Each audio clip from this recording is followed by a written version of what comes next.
That's right. Here we Yes, go. just Hey, everybody, it's Patty Dobrovolsky. Okay, this is going to be fun because we were already cracking each other up. Eva Avenue is my guest today. She's an abstract expressionist painter living in the East Village of New York City, our favorite city in the world, well, next to Paris, I just want to say. Now, listen, she made her living as an editor and writer at newspapers and online magazines.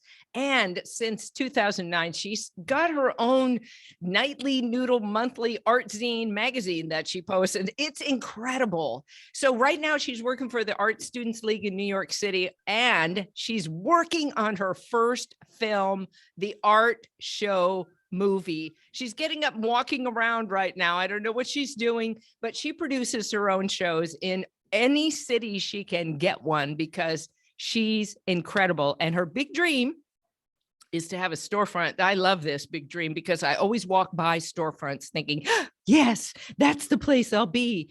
But she always wants to have a storefront, you know, that's got a bar in it and a place where people can meet, filled with big paintings and art shows and interesting conversations to be a beacon for people and voices in the city. Please welcome Eva Avenue. Woo! Woo! Hi, Patty. Good morning. Hey, welcome to the show. So nice to have you here. So nice to be here. I had gotten up because someone was calling me during your fantastic intro. And so, yeah, there you go. I love that. That's okay, because that's how we are. We're all casual in here. And I just am so, I don't know where you are. You in New York City right now? I'm in New York right now in my little because studio. every so often, like I'll see a post from her and then she's in St. Pete, Florida, and then she's in Albuquerque, New Mexico. And then you'll see her, you know, on Instagram doing these amazing paintings. And I'm always like, I want to buy that one. I want to buy that one and that one and that one. And so when you see her artwork, you're going to feel exactly the same way because it's really beautiful and it really expresses who we are right now. You really are a right now kind of person. God, so, thank you. Yeah, I feel like that. Yeah, well, and somebody said about you, you're the most artist that they know. And I believe that. I feel that way too. So tell us a little bit about yourself so people can get to know you. Where'd you grow up and how'd you become an artist, or how'd that evolve?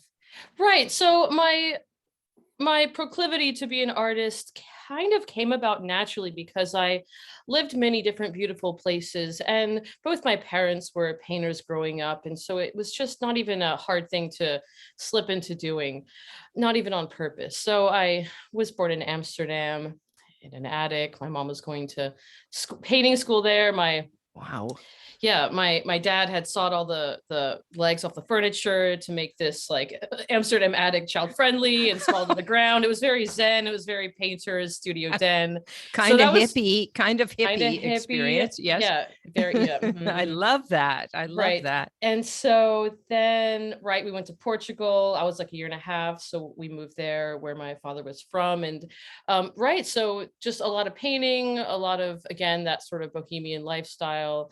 And you know, no reason for it. That's just what they did. You know, it wasn't explained to me, Eva, you know, art is important, or, you know, this is what we're doing. It's just, you know, what was there. And so by the time my mom left and we came to Florida, I really had this culture shock with these perfectly manicured lawns. I had to wear clothes outside. It was like really bizarre. So I don't know. I felt, it was a little jarring, and I don't want to say like I threw myself into some sort of creative thing, but you know, I did. No, you probably were like, oh my God, where am I? A little Who bit. am I? How do I find myself? How do I calm myself down? And so I remember but for some reason, my first thought was like, can you get me piano lessons? I asked my mom, I was like, I want to take piano. I remember someone like mentioning on her way, like leaving Portugal, I was playing some sort of, you know, these metal keys, and someone said, she's really good. And I thought, I am really good. I don't know what that means. So I was like, yeah, this sounds like a succession of correct notes. And I thought that was fun. And so, so living in Florida, taking piano lessons, you know, just writing poetry, drawing, you know, that was sort of what I did well at in school. And you know, there was, you know, not some sort of family thing where, you know, it was weird to want to be an artist, even though there's really No, no because your money, but parents were artists. I don't think I knew that about you. That's yeah. fantastic. So And so so you were allowed to express yourself in any way you wanted to. I was right. And so I just kept doing that. And then I enrolled into an art high school and I got more training. And so um the underbelly of that is being financially illiterate and Yes. not really having a sense of how certain real world processes work. Yes. So, I ended up with student debt, Of course. going to school. I got a full ride to MICA, the Maryland Institute College of Art. It was my first choice, but they didn't have a full scholarship. So I went to New Mexico and my mom really wanted me to go to school. I on my own, I might have just painted and seen what could happen that way and ended Yeah. up in the city like that. But you know what? It worked out. I learned how to write well. And I did make a living off of what I went to college for, which was, editing and writing and sort of arts journalism. Because I thought, you know what, if you're going to make it on your own, you have to know how to write. You have to know how Yeah. to talk to Yeah. people, and it's just like a good skill to have. So yeah, I kind of was just gathering all these things and Wow. taking music composition and African dance and ballet and French and like comedy writing, and I just had a really great time in college. So yeah, I kind of just by the miracle of sheer will have been able to sustain the life I've been living my whole Yeah. life with, pockets of hardship or a little something that feels like a detour, but in the end you realize it wasn't. Yes. It Yes. goes. Right. And so, but a big part of what I've done is visualization. And I have always understood before I met you that there was this kind of Yeah. there was like a currency beyond economics that could be like, brought up. Access. Yeah. There's something else you can access and activate just even if you don't have money. And sometimes and I think the people that discover this are the people that have to find another way to make a thing happen, right? That's right. Like you have to That's right. discover like, what's the, where's the book of spells, and everyone's looking for their own book of spells. And so Patty, you were a big, right. You were a big, book of spell chapter when I found you. It was pretty great anyway. So here I am on your podcast. This is so I funny. love it. Well, one of the things that I wonder about, so when you grow up with a couple of parents who are painters, were they critical about your painting at all? Did they give you feedback about it? Did they let you just express yourself, or how did they encourage you or not? I'm curious. Like, I don't know if my parents were painters or illustrators, if I would have ever drawn, I might have been worried about how the picture looked. So my mom would give tips when I asked, or if she felt moved to point out, how to do a simple trick to achieve a visual effect. But she did not really sit me down and like give me art lessons. But I always kind of had them, and the supplies were there, and she would she would Yeah. drag me into her anatomy class for the portrait sections, and I was just always immersed in it. I'd go to these art shows. And so yeah, usually if I asked, but I think she was just happy I was doing it, so she wasn't trying to crowd me. And then my dad was just one of those just critical, hard to please.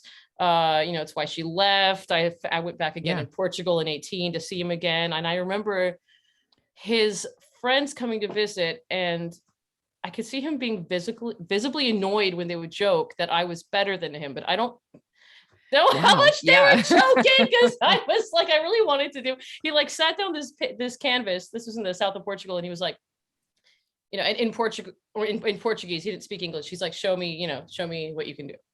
So I made this beautiful painting, and I made it with some green in there, because I remember he would say that like green's a hard color to paint, but it was mostly blue and yellow. I remember chopping up the green to blue and yellow to its purest states, because those do make green. And so yeah, it was like this beach and this desert and these people like carrying these gourds. And so, but I just remember it annoying him that I was that good. you were better. Yeah, that you were better. But not necessarily better, but because he made really beautiful work that tourists love, of like these, like the moon on the water and the thing. But right, maybe that was more observed. Maybe he wasn't so imaginative. Maybe they were out of his imagination. I don't know. But the funny thing is, so this art show movie I'm making, which is in lieu of a solo abstract show I was going to have, but COVID shut that down.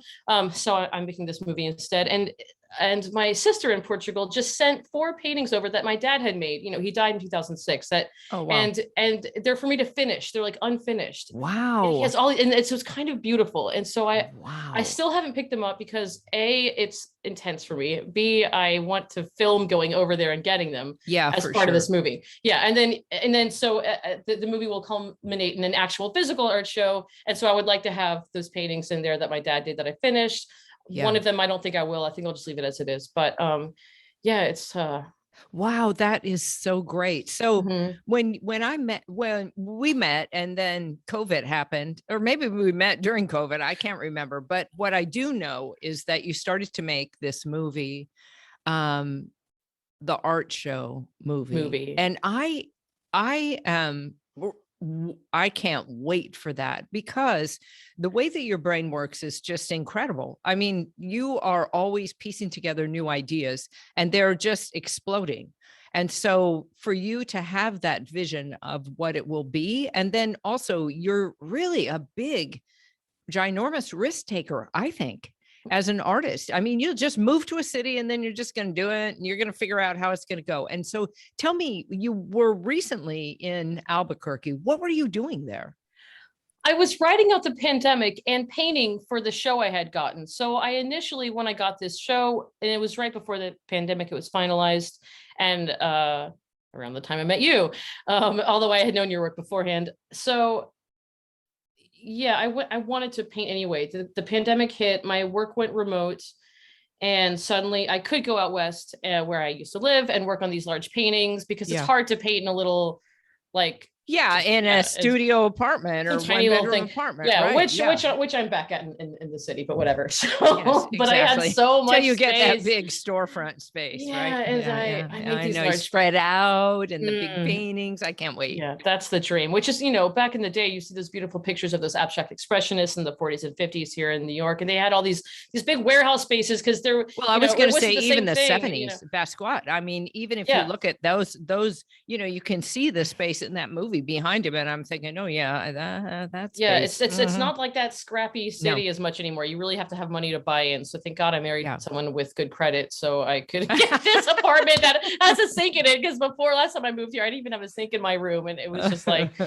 man, this is a lot. So, but yeah, that's when I found your videos when I was living in that little when you went to New Mexico, and then you just painted for the show itself and created all the work. And how many paintings did you do for the show? I have like, I guess about 10. About 10. And I'm currently working on more, because the longer this movie is taking, the higher my standards are, and the bigger my dream for how this looks. So, right. Sorry. I don't know what That's okay. I was just asking you about how many paintings, but I was curious about how many paintings are in a typical show, like the one you did in New Mexico. How many were in that show? So I've had shows in New Mexico. There is not a show that I did in New Mexico. I was only so you went there doing to create for the movie. To create. Yeah, so I get it. I brought them with me to New York. I still have the work because I'm still working on the show, and so I mean, I've since done like a large number of like smaller abstract ones, and I'm now working on. It's not abstract, but I meant to make it abstract. Now I accidentally have this portrait of Fran Lebowitz and Dr. Dre, because they're both ruthless, and the painting is called Ruthless, but the background's abstract. Fantastic. Oh, I love that. So I love that. Now, so and then how do you make money? Do you sell your artwork? Can you do it specifically with that now? Or how do you make a living as an artist? Really? What have you learned? Yeah, I've learned that it is such hard work. It's just really hard work, unless you get lucky. But I mean, it's either hard work and then, you know, nothing, or it's hard work and then you get lucky. So where it's hard work and a slow climb, you know, there's many ways to go about it. But yeah, I do work jobs. It's so right now the financials of what I do is more hobby status, because I make sporadic sales because I'm not so concentrated on it. But I do work at the Art Students League of New York, which is like if I can't be at the Yale School of Painting, I was going to this say, is like, a that is fantastic like the most alternative. incredible place to be.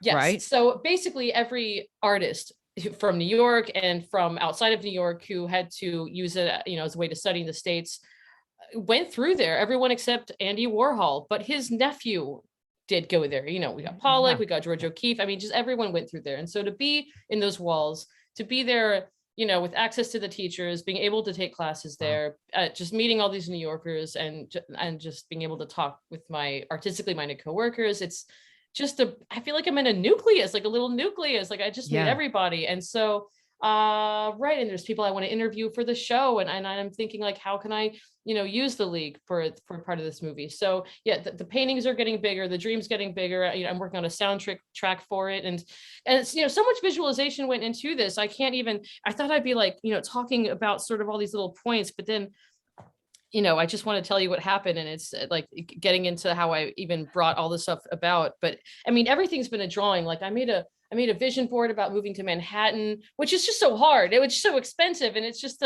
but the COVID pricing made it happen. And so it's so you were able to, so you drew it in a picture. Yeah.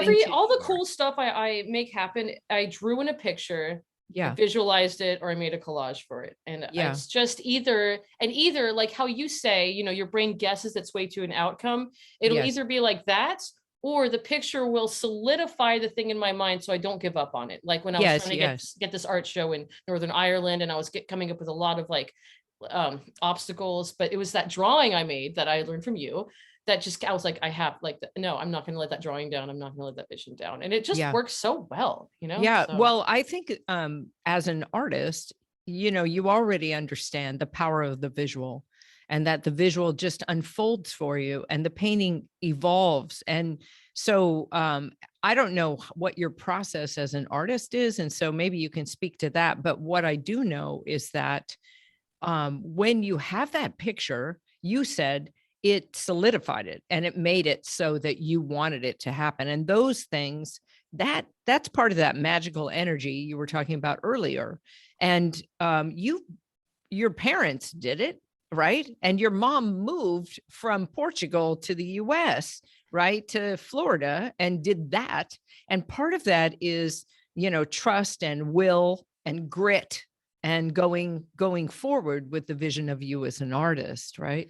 That's right. And so yeah, the fact that we're bringing this up, I'm thinking about something I wanted to tell you. I read in the Jansen's History of Art book. It's this like tome of just the world's history of art, starting with cave paintings. And I read something and I immediately thought of you because it talks about the Lascaux cave paintings. And so they're hidden away. They're not accessible by some casual intruder at the mouth of a cave, but they are put back because of the ritual involved and the power. And so they would make these realistic, big game animals as a part of a magic ritual to ensure a successful hunt.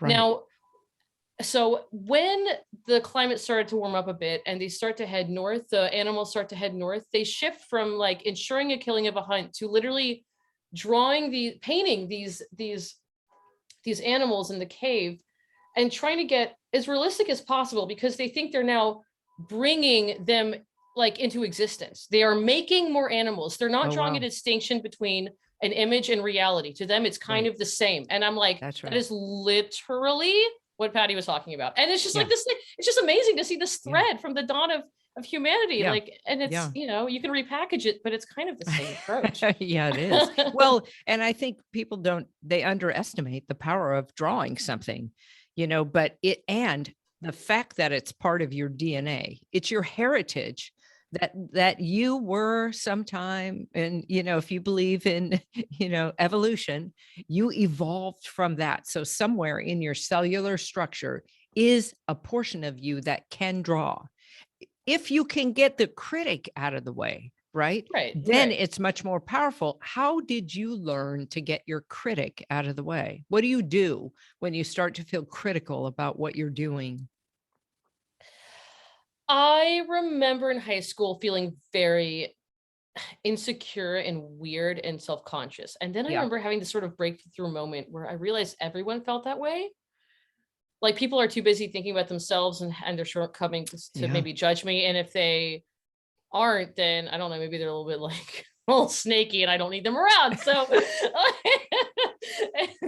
so I don't know. From there, I kind of just relaxed. And, I remember appreciating when other people would mess up in front of the public eye, because Yeah. I remember not judging them. I just remember feeling more relaxed within myself. And so I thought, you know what? If you're messing up, like, Yep. just that's fine. And so since, yeah, I just really haven't worried about how I look too much in public, with a Well, and also with your art, Yeah. that's part of it, is that Oh, that's you, a big part. Yeah. yeah, you evolve. Do you evolve within the painting itself, the process within itself? Or do you have a set idea of what you're going to paint and you sketch it out with a pencil and then you go from there, but then does it evolve if that's the case? How do you approach it? It evolves even if you have it sketched out. So much like the drawings I do for visualization, and I sorry to keep coming back to it, but that is what you're about. And so, yeah, I've noticed, like, with visualization drawings or posters, it doesn't always come out exactly how you put, whether it's like one specific picture, like many things, like, so there's always this sort of margin of the unexpected outcome of what your dream ends up looking like. There's the unexpected outcome of what the painting ends up looking like, and it's always Yeah. kind of a surprise. And it's always a little, yeah, it's kind of fun, because I mean, if you are just trying to recreate what you see, and you succeed at that, then that's fine and that's great, and there's a market for it. But I just feel like it's a little bit more exciting, it's a little bit more rock and roll to just sort of like, Let it evolve and let it Yeah. be what it is. I think, Mhm. and then do you have, other painters? I know you do probably at the Art League, but do you have any other painters in your life or other artists that really influence you and impact you? Who are your role models in a way? My role models are um Or who are you interested in right now that you think, oh, that is so cool what they're doing? I like that. Frank O'Kane, who I'm taking a class from right now, Yeah. comes from this lineage that started the school of abstract expressionism in New York, and like, and the lineage goes back to Europe. So when you're somewhere in the country and you think you're making an abstract painting and you're thinking that you're just expressing a thing, blah, blah, blah, you might not realize there's this very solid, like, coming about and process of thinking that made abstract expressionism possible. I mean, it's such like a thing, and it's like a pearl of an oyster of a lot of discussion, a lot of turf wars. And the CIA actually at one point was helping fund these art shows by the abstract expressionists, because it seemed Wow. like an anti-Russian thing to invest in, because it was about like free thought, and it was like, Oh, America wow. is That free doesn't thought, which that was, sound just so like the CIA? yeah, so that's just so That epic. is And so I'm like, crazy. it is. And so Wow, you think it's that's these shapes on a insane. canvas, and you just learn it's so much more. I mean, it's a national Wow. identity Yeah, that yeah, yeah. I mean, it's a lot. So yeah, I'm currently getting more kind of serious when it comes to abstract work that is more like more committing to a form and committing something that's solid beyond just expressing something that I think is a good composition, which is part of it. But yeah, so yeah, I'm really nerding out on the Yeah, no, just, I yeah, like that. growing as an Actually, abstract it's artist. interesting. I think that because I don't, if you're not an artist, you don't understand sometimes where you see people do a painting and you think, where'd they get that? Or where'd they get that idea? Or how did they, especially an abstract expressionist painter is a very unique stream of painting, right? It's Mhm, not a realism. It's just such a free form in and of itself. And so mhm, even if it has people in it and things in it, it really is, the composition is about that. And so that freedom, and I could see why the CIA would want to study that, and follow that. But it seems like a non sequitur to me, like, or what, that's not the right word, but it just doesn't seem to match up. It's a Well, surprising, yeah. And combination. when you think about yourself and what you want to do, like when you envision the future, what's on your future map now? Where do you see yourself? Is part of it the storefront studio where you got these big paintings and stuff like that, but what else? Yeah, well, so I see myself in like a high collaborative editorial place where people Cool. come to me for Yes. creative collaboration. If they want a certain like vibe on a photo shoot. I do like to get out and do these like extracurricular sort of Yeah, creative you do all these projects, weird which I things. do. Yes, you But do. then yeah, I But do say, want to give have an like example of one when you say that, so people know. Well, extracurricular activities. What would that be? Like well, you like I standing in would front, love to. interviewing people. What is it? I would love to play Joan Mitchell, the abstract painter, and Amy Sherman Palladino's upcoming project she's supposedly doing. She did Marvelous Mrs. Maisel. She's turning Ninth Street women, about these abstract expressionists, the women there, into this film. And I'm like, how cool would that be, right? Or how cool would it be if Wes Anderson called me up and was like, we want to give this like the Eva vibe on like the backdrops, like can you help with the backdrops, or like to Oh, be in that's like one of his, fantastic. or to be in just one of his films as like an artist character. Like I feel like Yes, yes, you definitely yeah. could do that. What I love about this, and so if anybody out there knows this person, I want you to connect her to them, because this is how the universe works. You just put it out there. So we're going to just see if we can't manifest that, because what's fascinating to me about what you do and who you are is you're always wacky. You're just doing some wild things. Even when you were coming through Denver, we didn't know each other at all. She shows up in these hot pants at my house. I've got these contractors. They're like just totally scoping her. They can't like take their eyes off of her. I'm like, get back to work.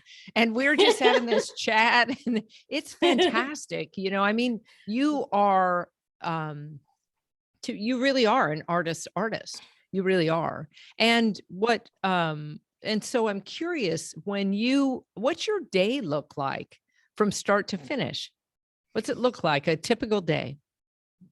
Well, I wake up very early in the morning. I make coffee. When I wake up, I check on Zelensky. Is he still alive? Yeah. How's he doing? I make coffee and then I take the train to work. I'm there all day. I come home where I just either work on one of my projects, or, pass out or have dinner with my husband, who I also met through a drawing that I did using your method. It's so good. Yeah. And then on the Well, week, and he's an artist himself. So, I mean, he's just an incredible person. yeah. No, yeah. I mean, I've heard, you to be successful, you need to have a supportive partner. Like that's one of the things for success. And I was like, wow, I really don't have that ever. What I really have are these saboteurs of my life who come and suck me dry and then are so rude. So I was like, I need to just like, yeah, I need to like really solidify my foundation so I can operate on a higher kind of plane where I'm not constantly having to like pick myself up again, which was, Yeah. sort of another like underbelly. Well, of and you this drew a show. picture with him in it. That was how Yeah. we met, is that you watched that TED video, you drew a picture of your husband, and then somehow you contacted me to tell me that what you had drawn showed up in your real life, your husband, Yes. and you married him. And it Yeah. hadn't been that long that you were married to him that you contacted me.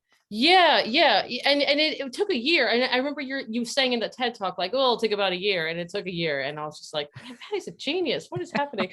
So anyway, yeah, so It just lodged in there, and then you took it as truth. That's all. and since then, some things will take less than a year, some things will take more for a year. Like I did this drawing like 2 years ago to like clear my student loans. It's now been 2 years, but some take longer, so I'm still going toward that. But yeah, so then the weekends, that's when I like have time to work on my projects. So I'm either painting or reading or playing guitar in my little honey tone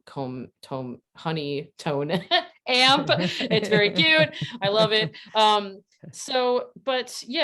when this full-time job is new. So usually when I would have that job where I was working from like remotely doing social media for coffee, I was traveling, I was staying with friends, I was like creating artist residences for me. And so this is, yeah, I love the job. I love where I'm at. And I hope to eventually go back to a place where I do have more time. Yeah. And what's true is that, you said earlier, sometimes you move forward in this trajectory of getting your vision. And then sometimes you kind of have a detour. And to me, Mhm. this is like the change genie detour card, right? That Mhm. in the weather that you might encounter in your life, you got a detour. However, this was an essential detour for you as an artist. And so Mhm. I'm fascinated by that because that tells me you're on the right track to stepping into even more into your greatness and being seen and known for the beautiful work that you do. Because honestly, people, it's beautiful. There are painters and she's just incredible. So you have to check out her work. Now, tell me, Eva, if you were going to give advice to anybody about how they could pivot, how they get through, and the highs and lows of what their experience is, what would you say? What are your tips? I'd say do whatever you can to get really clear. That's a great uh, that's a great basis. Like, and I mean, like, if you just notice that maybe you are really stuck on something, or it just, physically or mentally or emotionally, I think it's really good to be clear, because then you do have the space to go forward on these pivots. But when you're clear, you also can pay more attention to hunches. You can see, you can recognize a wave. You're like a Yeah. surfer. You want to hop a wave, right? So if you're too scared, if you're sitting on the beach, like, oh my God, I can't tell the wave. So you got to recognize these waves. Yeah. And like, Mm. so just a quick example, I really wanted to work remotely. That was so important to me. I mean, that's really a dream, right? To be able to, Yeah. and I did not have a remote Yeah. job. Yeah. And I just got this like idea in my head. I don't know why. I just thought there was this coffee shop called Gennaro's in St. Pete, and it wasn't doing very well. And I was like, I'm just going to offer to do a mural, a very, very big mural. And I'm not going to ask for money, and I'm just going to do it. And it was completely irrational. Why? To what end? I don't know. But I offered it. She gave it to me. 1 year later, after I made that drawing, um, so I did that like half a year later. I moved to New York. I do that drawing that you had done, that the of my Draw your husband. future Yeah. with your And husband. Yeah. right. So like a year, and then I eventually moved back to St. Pete to make this album. And it was that painting I had done of the coffee farmers in this coffee shop, where an interview I had, someone had set up for me, like just called me out of the blue, like, hey, like they need this social media person. And so I met her like down the road from where that mural was. And at the end I said, hey, I want to show you something. And she goes in and she sees this depiction of literally what is the core brand message of the company, right? Like fair Yes. trade, like pro farmer. And I have these farmers, it's very uplifting. And she was like, what? I mean, that's a pretty big sign, like hire this girl, right? And so so you just have to, like, you have Follow your to hunch. Yeah. follow, you have to do something to start driving it forward. So yeah, you have to That's think it just, interesting. you have Drive to it think of what you forward. want. So Yeah, you move it. have to drive the thing forward. So even if it's not landing an interview, if it's just like, yeah, putting a picture up, or just getting an outfit that you would wear in this sort of situation, just doing something to start to shift your life toward that. And you have to, kind of keep it like a big vision, because it's not going to happen immediately all the time. But, and sometimes you feel like you might be deserving of that, because you see social media and everyone's got it so easy on social media. Why can't you have it so easy too? But it's not true. Yeah, no, It's not I easy. love that. It's really not true. I think that, look at how old I am. It's still not true. Sometimes it's not true. You really have to work. You have to, and we talked just briefly about grit, how grit is essential to you moving yourself forward. So you have a big picture vision of where you want to go, and then you pay attention to your hunches about what you should do. And then you do that. And then later you see maybe a year later, you see the link between the two things and what has happened. And, I think everybody, I don't know about you, but I think everybody's cycle of manifestation is very different. But you can accelerate things and you can inspire yourself by having that picture. And that is the whole point of it. There's no other reason to be doing it except that it fills you with dopamine. It makes you feel high, like you're capable and confident. You're suddenly, super person. There you go. You're going to be able to do it. And you get your cape on, and then you go out and you do these weird things, and they all link up at the end. And so, I think when I think about you and just you're growing up, now that I know that, and now you're at the art league, and that you're constantly learning and trying to do different things and stretch yourself. These two are other ways, that tips of how you can be bigger in the world, because it's not about you getting to the end result. I think people think, it's all about making it, whatever making it looks like. And trust me, every moment is making it. And I know that from watching you, because every moment you appreciate whatever it is, and you post that appreciation so we can see it. And it's not always pretty. It's not always perfect, but it is appreciating the moment. And so thank you for that. God, thank you for that. That's, yeah, I guess I do that. I feel so connected. Well, that's Yeah. fantastic. Well, I can't wait to have you back after can't you've wait to come learned whatever back. like in a year. I want you to come back on this very day in a year, so that we can see what happened from here, and to see whether you get in that movie or not. I don't care. I think you should. We're going to get, Yes! something's going to happen. Woo!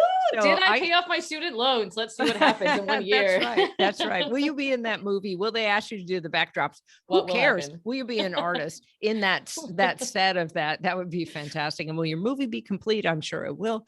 So Yeah. I love you so much. And thank you my for God. spending time with everybody. Oh gosh. Thanks I for love you being too here. so much. Thank you for having me on this podcast. It's always good to see you. And I'm Me happy too. that I could share my story with everyone. Yeah, me too. Thanks again. All right, everybody, you know the drill. You definitely want to connect with Eva Avenue. You want to follow her. You want to see her beautiful paintings, and then you want to buy one.